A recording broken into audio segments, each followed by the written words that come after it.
कई बार जब लोग जीवन में काम करना शुरू करते हैं तब उन्हें बहुत ज़्यादा दर्द होता है, तकलीफ़ होती है, उन्हें बहुत ज़्यादा मेहनत करना पड़ता है और ये बात उनसे बर्दाश्त नहीं हो पाती। उनका शरीर जवाब दे देता है और वो उस काम को छोड़कर किसी और तरकीब से सफल होने का प्रयास करते रहते हैं। लेकिन याद रखिएगा, इस प्रकार से कोई भी व्यक्ति जीवन में सफल नहीं हो पाता है। याद रखिएगा कि सफलता का मार्ग मेहनत, दर्द और तकलीफ से होकर ही गुजरेगा। यह आपको सहना ही पड़ेगा, तो इसके लिए आप हमेशा तैयार रहिए। तो चलिए इस बात को एक कहानी के माध्यम से समझते हैं। एक बार एक मूर्तिकार अपनी छीनी और हथौड़ी से एक पत्थर को भगवान की मूर्ति का आकार देने का प्रयास कर रहा था।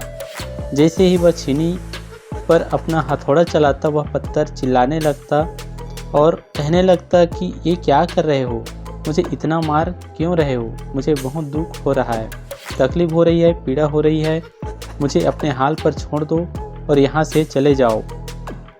मूर्तिकार ने उस पत्थर से कहा, मुझे बहुत अच्छे से पता है कि तुम्हें बहुत ज़्यादा दर्द हो रहा है, तकलीफ हो रही है और तुम बहुत ही ज़्यादा पीड़ा में हो, लेकिन यदि आज तुमने इस दर्द को नहीं सहा, इस तकलीफ को नहीं सहा, तो जीवन भर तुम इसी प्रकार से पड़े रहोगे।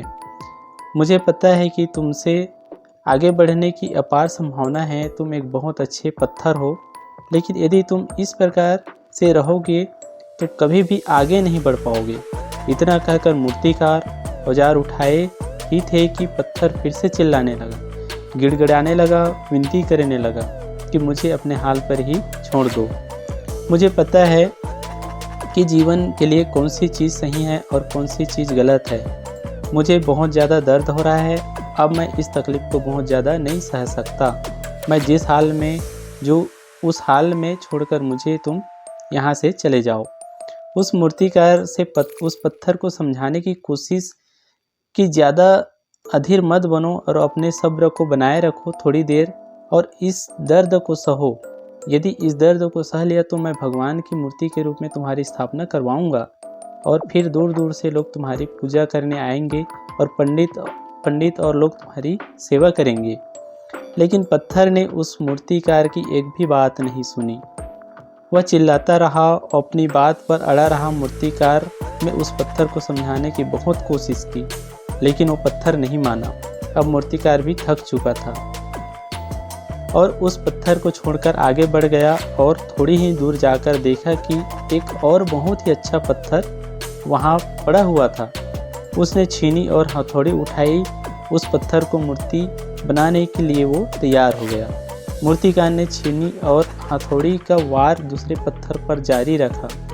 दूसरे पत्थर को भी दर्द हुआ, तकलीफ उससे भी हुई, लेकिन उस पत्थर ने बर्दाश्त कर लिया और देखते ही देखते थोड़ी समय के बाद उस पत्थर ने भगवान की मूर्ति का रूप धारण कर लिया। थोड़े ही दिन बाद उस मूर्ति की एक मंदिर में स्थापना हो गई। धीरे धीरे करके लोग वह पूजा पाठ करने आने लगे। लोगों की मन्नतें वहाँ से पूरी होने लगी और वह बहुत ही ज़्यादा प्रसिद्ध उस मंदिर में हो गया।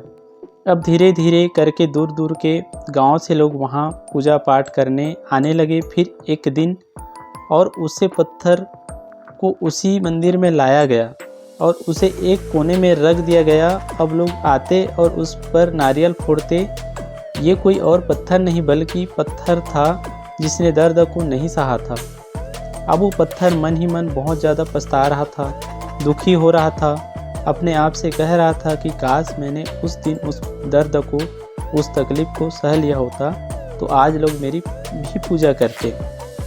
इसलिए आप भी अपने जीवन में हमेशा याद रखिएगा कि जब भी आप अपने करियर की शुरुआत में किसी काम को कर रहे हो, पढ़ाई कर रहे हो या कोई भी काम कर रहे हो, उसमें आपको दर्द हो रहा है, तकलीफ़ हो रही है, ज़्यादा मेहनत करना पड़ रहा है, तो आप रुकिएगा मत, किसी और रास्ते की शुरुआत मत करिएगा, क्योंकि कोई और रास्ता आपको सफलता नहीं दे सकता। आपको उस दर्द को, उस तकलीफ़ को सहना ही होगा और उस दर्द को, उस तकलीफ़ को सहकर आप ज़्यादा मजबूत बनेंगे और तभी आप उस जीवन में आगे बढ़ पाएंगे। जीवन में हमेशा याद रखिएगा कि आपको पहले ही पत्थर की तरह नहीं बल्कि दूसरे पत्थर की तरह बनना है। यदि ये कहानी आपको पसंद आई हो और इससे कोई सीख मिली हो तो अपने दोस्तों और अन्य लोगों के साथ शेयर ज़रूर कीजिएगा। इसी तरह की मोटिवेशनल स्टोरी पाने के लिए लाइक और सब्सक्राइब करें। धन्यवाद। जय हिंद।